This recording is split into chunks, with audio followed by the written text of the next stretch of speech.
नमस्कार, स्वागत है आप सभी का हमारे चैनल में।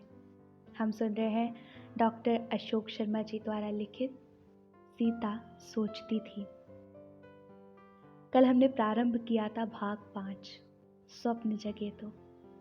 आइए आगे बढ़ते हैं। सीता सखियों सहित लौटकर महल में आई तो माँ प्रतीक्षा करती मिली। बोली, बहुत देर लगा दी बेटी, स्त्रियां तुम्हारी राह देख रही हैं। अभी बहुत सी रस्में बाकी हैं, जाओ जल्दी जल्दी सब पूरी करवा लो। कल तुम्हारा स्वयंवर है ना? जी माँ, कहकर सीता आगे बढ़ी तो वही चंचल सखी सीता के पास आकर धीरे से बोली, कल जरा कम सजना, ऐसे ही उस सांवले राजकुमार की दृष्टि तुझसे हट ही नहीं रही थी। सीता का चेहरा इस बात को सुनकर लाल हो गया। बंद कर बकबक, कहते हुए उन्होंने उसे हल्के से ढकेल सा दिया। सारी रस्में पूरी होते होते रात्रि हो गई। सीता को बहुत थकान सी लग रही थी, किंतु वे बैठी हुई थी। माँ ने उन्हें देखा तो बोली, सो जाओ जाकर, यहाँ तो रात भर कुछ न कुछ कार्यक्रम चलते ही रहेंगे।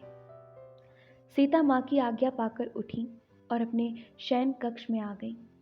कुछ स्त्रियां झुंड में बैठकर गीत गा रही थीं। उनकी आवाजें सीता के कक्ष तक आ रही थीं। सीता शैया पर लेटकर वे गीत सुनने लगी।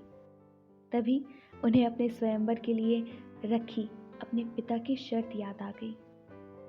शिव का वह धनुष बहुत विशाल और भारी था और 6 पहियों वाले एक बक्से में रखा रहता था।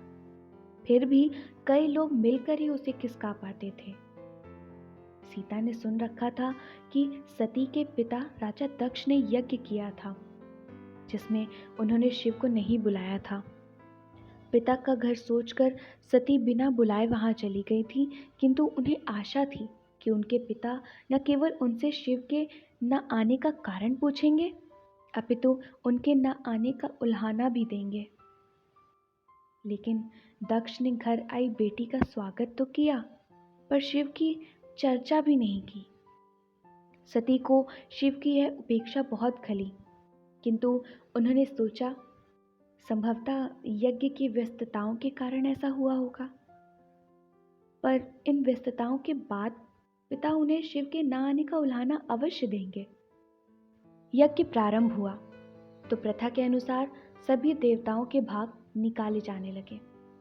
सती को आशा थी कि शिव तो उनके पिता के दामाद हैं, उनका नाम प्रारंभ में ही आएगा। वे अंत तक प्रतीक्षा करती रहीं, किंतु देवताओं की उस सूची में शिव का नाम आया ही नहीं। पिता की इस उपेक्षा पर सती आश्चर्य, पीड़ा और क्रोध से भर उठी। उनका यह भाव तब और अधिक तीव्र हो गया जब यज्ञ संपन्न करा रहे ऋषियों में से एक ने दक्ष को धीरे से शिव का नाम छूट जाने का स्मरण कराया और दक्ष ने ऋषि से इसकी उपेक्षा कर उन्हें शांत रहने का संकेत किया। सती ने यह देख लिया। अब वे निश्चित रूप से जान गई कि उनके पिता द्वारा शिव की उपेक्षा भूल से नहीं अपितु जानबूझकर की जा रही है। उन्हें शिव की बात स्मरण हो आई। उन्होंने सती को यहाँ आने से रोकते हुए कहा था कि उन्हें बिना बुलाए वहां नहीं जाना चाहिए। वे शिव का यह अपमान नहीं सह सकी। यहाँ आने की अपनी भूल पर उन्हें बहुत क्षोभ हुआ। वे अपने स्थान पर खड़ी हो गईं। कुछ पलों के लिए चारों ओर देखा और फिर लोग कुछ समझ पाते इसके पूर्व ही बहुत तेजी से आगे बढ़ी और यज्ञ की अग्नि में कूद गई। उनके ऐसा करते ही वहां हाहाकार मच गया। लोगों ने बहुत प्रयास कर वह अग्नि को बुझा दिया, किंतु सती न बच सकी। यह समाचार शिव तक शीघ्र ही पहुंच गया। वे अत्यधिक पीड़ा और क्रोध से भरे हुए वहां पहुंचे। दक्ष उनका प्रथम कोप भाजन बने। इसके बाद उन्होंने यज्ञ का विध्वंस कर डाला और सती के शव को कंधे पर ही लाद कर निकल पड़े। उसके बाद उन्होंने क्या किया और वे कैसे शांत हुए, यह एक अलग कथा है। किंतु उन्होंने शांत होने पर अपना धनुष भी देवताओं को दे दिया, जो देवताओं के द्वारा सीता के पिता जनक के पूर्वज निमि के पुत्र महाराज देवरात के पास धरोहर के रूप में रखवाया गया था। तभी से यह धनुष सीता के परिवार में था। एक बार मात्र 7 वर्ष की अवस्था में सीता ने किसी कारणवश वह धनुष हटाया तो सीता की शक्ति देखकर उनके पिता ने कहा था कि वे सीता का विवाह उसी युवक से करेंगे जो इस धनुष पर प्रत्यंचा चढ़ा सकेगा। और यहीं पर राम का चेहरा सीता के सम्मुख आ गया। सगुठित देयष्टि, तेजपूर्ण चेहरा, चमकते नेत्र और वीरता के प्रतीक लगते राम क्या विशाल धनुष पर प्रत्यंचा चढ़ा सकेंगे? उन्हें लगा उनके पिता ने कुछ अधिक ही कठिन शर्त रख दी है। उन्हें यह भी समझ में नहीं आ रहा था कि यदि किसी अन्य राजा या राजकुमार ने राम के प्रयास करने से पूर्व ही उस धनुष पर प्रत्यंचा चढ़ा दी तो क्या होगा? क्या उन्हें उसी से विवाह करना पड़ेगा? वे मन ही मन प्रार्थना करने लगी कि राम और केवल राम ही इस कठिन शर्त को पूरा करने में सफल हों। प्रार्थना करते करते उन्हें स्मरण हुआ कि उनकी इस कामना पर मंदिर में पार्वती की मूर्ति मुस्कुराती और आशीर्वाद देती हुई लगी थी। रात्रि अधिक हो चुकी थी। महल से आने वाले लोगों के चलने फिरने, बातें करने और स्त्रियों द्वारा किए जाने वाले गायन की आवाज़ें धीरे धीरे कम होती जा रही थी, किंतु सीता की आंखों से नींद बहुत दूर थी। उन्हें आश्चर्य हो रहा था कि नींद क्यों नहीं आ रही है। ऐसा अनुभव उन्हें पहली बार हो रहा था। मन अशांत तो नहीं था, पर शांत भी नहीं था। वे उठी, बिस्तर पर बैठ गईं, हाथ जोड़े और ईश्वर का ध्यान करने का निश्चय किया। तभी उन्हें ध्यान आया कि शिव को पाने के लिए माँ पार्वती ने कितना अधिक तप किया था। क्या उनका मन भी कहीं इसी प्रकार के तप के लिए तैयार है? वे मन ही मन स्तुतियों में डूब गईं। अपना शशि अपने हाथों में पाने की कामना लिए गौरा की, शिव की स्तुतियों में डूबा मन कहीं खो गया। कुछ देर बाद शरीर का भान समाप्त हो गया। कुछ समय ऐसे ही बीता, फिर नेत्र खुल गए। उन्होंने हल्के से हाथों को अपने मुख पर फिराया और लेट गईं। सीता को अपनी बहनों उर्मिला, मांडवी और श्रुतकीर्ति का ध्यान आया। उर्मिला उनकी सगी बहन और मांडवी तथा श्रुतकीर्ति उनके पिता के छोटे भाई और सांकष्या के राजा कुशध्वज की बेटियां थीं। सांकष्य नगर के राजा सुधन्वा ने एक बार जनक की मिथिला नगरी को घेर लिया था और उनसे शिव धनुष और सीता की मांग की थी।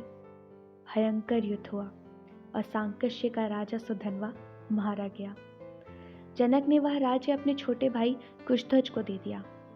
कुशध्वज सांकष्य में रहने चले गए तो मांडवी और श्रुतकीर्ति भी उन्हीं के साथ चली गईं। तब से उर्मिला उनकी छोटी बहन ही नहीं, सबसे प्रिय सखी भी थी। सीता ने स्वयं अपने जन्म के बारे में सुन रखा था कि जब उनके पिता यज्ञ के लिए भूमि शोधन करते हुए हल चला रहे थे, तभी हल के अग्रभाग से भूमि पर खिंची रेखा से एक कन्या प्रकट हुई। चूंकि इस तरह की रेखा को सीता भी कहते हैं, अतः उन्हें भी सीता नाम दिया गया। बचपन में तो वे कुछ समझती नहीं थी, किंतु थोड़ा बड़े होने पर यह बात उन्हें बहुत अद्भुत लगने लगी। इसलिए उन्होंने एक दिन अपनी माँ से पूछा था, माँ, क्या मैं आपकी कोख से नहीं, धरती से पैदा हुई हूँ? इस प्रश्न पर माँ कुछ देर तक उनका मुख देखती रही, फिर हाथ पकड़कर उन्हें अपने पास खींचकर गोद में बिठाया और बोली, किसी भ्रम में मत रहो बेटी, मैं ही तुम्हारी माँ हूँ। हर स्त्री धरती ही तो होती है। कैसे माँ, क्या आप धरती हैं? सीता ने पूछा था। स्त्री धरती कैसे होती है, यह तुम बड़ी होकर स्वयं समझ जाओगी।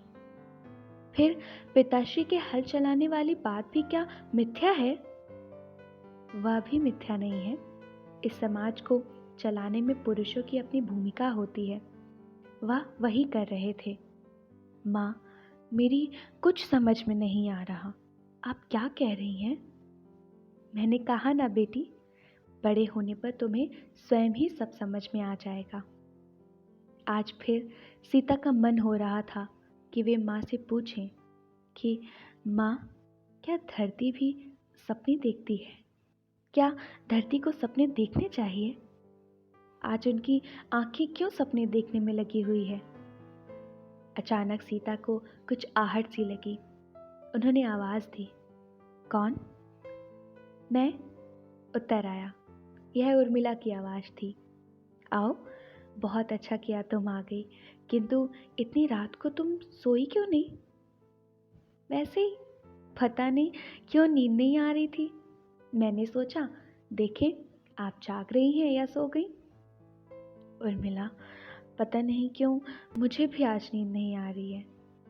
मैं समझ सकती हूँ दीदी, नींद आपके पास क्यों नहीं आ रही है। अच्छा, बड़ी ज्ञानी हो गई है। ज्ञानी नहीं हूँ, किंतु आपको नींद ना आने का कारण बता सकती हूँ। बता फिर, सीता ने कहा। स्वयंवर में थोड़ा सा ही समय बचा है, इसलिए रात भर जाकर ईश्वर से प्रार्थना करनी है कि शिव धनुष वे सांवले राजकुमार दशरथ नंदन राम ही उठा सके, और कोई नहीं, उर्मिला ने कहा। प्रार्थना तो रात भर जागकर तुझे भी यही करनी है उर्मिला। क्यों, मुझे क्या मिलना है? मैं बताती हूँ तुझे क्या मिलना है। वह छोटा और कौरव और राजकुमार किसी से कम नहीं है। यदि राम ने धनुष पर प्रत्यंचा चढ़ा ली तो मेरा विवाह होने के बाद पिताश्री तुझे उसी छोटे राजकुमार से ब्याहने पर विचार करेंगे, और राम के द्वारा धनुष पर प्रत्यंचा चढ़ाए बिना यह संभव नहीं लगता। दीदी, उर्मिला ने कहा। अच्छा उर्मिला, एक बात बता। क्या? एक बार बचपन में माँ ने मुझसे कहा था कि स्त्री धरती होती है। फिर यह भी कहा था कि मैं बड़ी होकर इसका अर्थ समझूंगी। उनकी यह बात मुझे याद है, और आज इस बात का अर्थ कुछ कुछ समझ में भी आ रहा है। पर एक दूसरा प्रश्न भी मन में उठ रहा है। वह क्या? उर्मिला ने पूछा। उर्मिला, क्या धरती सपने भी देखती है? और क्या धरती को सपने देखने चाहिए? दीदी, मैं समझती हूँ धरती को सपने देखने चाहिए। धरती सपने देखती है, इसीलिए तो यह प्रकृति है। उर्मिला के इस उत्तर पर सीता मौन हो गई, पर उनके मन में बहुत कुछ चल रहा था। तभी उर्मिला ने सीता का मौन देखकर परिहास से कहा, दीदी, मुझे लगता है धरती आसमान के सपनों में खोई हुई है। उर्मिला की इस बात पर सीता जोर से हंस पड़ी। अपनी जगह से उठी, उर्मिला के पास आकर उनके कंधे को हाथ से ठेल कर बोली, हे महायज्ञिनी, अब जा, तू भी सो और सपने देख। ठीक है, मैं जाती हूँ, सोऊंगी और सपने देखूंगी, किंतु आप भी थोड़ी देर सो लें। ईश्वर आपकी मनोकामना पूरी करेंगे, यह मेरा आशीर्वाद है। उर्मिला ने हंसते हुए कहा। भाग यहाँ से, कहते हुए सीता ने तकिया उठाकर उर्मिला की पीठ पर हल्के से मारी। फिर बोली, खुद को नींद नहीं आ रही है और मुझसे बातें बना रही है। रुष्ट क्यों होती हैं? मैंने कुछ अनुचित कहा क्या? और कहते हुए उर्मिला हंसती हुई चली गई।